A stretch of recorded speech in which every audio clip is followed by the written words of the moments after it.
రోజు నేను ఆలు కుర్మా అయితే చేస్తున్నాను. టేస్ట్ మాత్రం చాలా బాగుంటుంది. చపాతీలు ఎంబడైనా మనకు అన్నం ఎంబడైనా చాలా బాగుంటుంది. టేస్టీగా కూడా ఉంటుంది.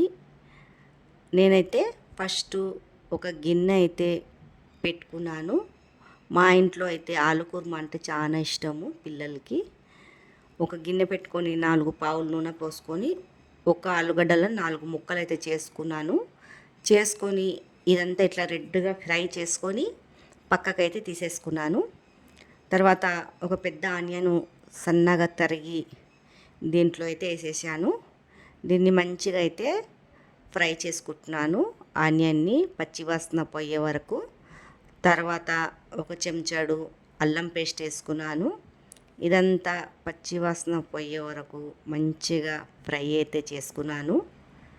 తర్వాత ఒక చెంచాడైతే పసుపు, మనకు రుచికి సరిపోయేంత కారం తక్కువ వేసానండి, పచ్చిమిర్చి వేస్తాను. సాల్ట్ మనకు టేస్ట్కి సరిపోయేంత. ఇదంతా మంచిగా కలబెట్టుకొని తర్వాత కొద్దిగా పట్టా లవంగ ఇలాచి కూడా వేసుకున్నాను. ఇది కూడా మంచిగా వేగాక 2 ఆకులు కూడా వేసుకున్నాను. ఈ ఆకులు టేస్ట్ మాత్రం ఉంటుంది, స్మెల్ కూడా చాలా బాగా వస్తుంది.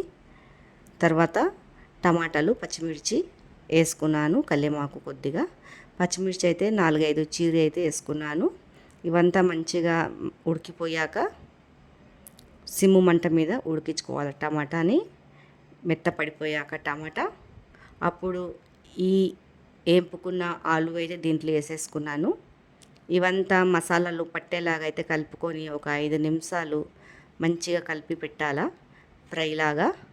అప్పుడు ఇవంతా కలుస్తుంది మసాలాలు. నేను నువ్వులు, కొబ్బరి ముందైతే ఏంపి మిక్సీ అయితే పట్టి పెట్టుకున్నాను.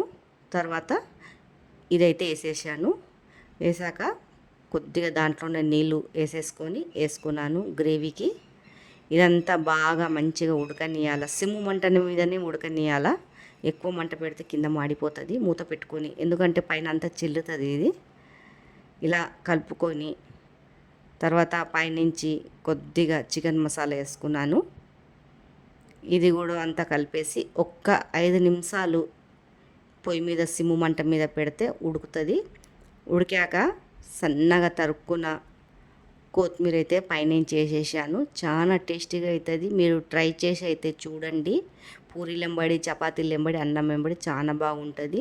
మీకు నచ్చినట్లయితే లైక్ చేయండి. రోజు బెండకాయ ఫ్రై అయితే చేస్తున్నాను. చాలా టేస్టీగా ఉంటుంది. చపాతీలు ఎంబడైనా, పూరి ఎంబడైనా చాలా బాగుంటుంది. ఫస్ట్ ఒక 3 పావులు నూనె పోసుకొని ఒక పెద్ద ఆనియన్ అయితే కట్ చేసుకున్నాను సన్నగా. దాంట్లో పసుపు వేసుకున్నాను. పచ్చివాసన పోయే వరకు 2 మంచిగా ఫ్రై చేసుకొని తర్వాత 1/2 కేజీ బెండకాయలు అయితే తీసుకున్నాను. ఇది వచ్చేసి లేత బెండకాయలండి, చాలా బాగుంటుంది. లేత బెండకాయలు తీసుకొని ఫ్రై చేస్తే 10 నిమిషాలలో ఫ్రై అయిపోతుంది. చపాతీలెంబడి, పూరీలెంబడి అయితే చాలా బాగుంటుంది బెండకాయ కర్రీ. మనం పప్పులకైనా అంచుకు పక్కకు పెట్టుకొనైనా తినొచ్చు. టేస్ట్ మాత్రం చాలా బాగుంటుంది. పైనుంచి కొద్దిగా మనకు రుచికి సరిపోయేంత సాల్ట్ వేసుకొని ఇలా తిప్పుకొని ఒక 2 నిమిషాలు మూత పెట్టినాక మగ్గిపోతుంది.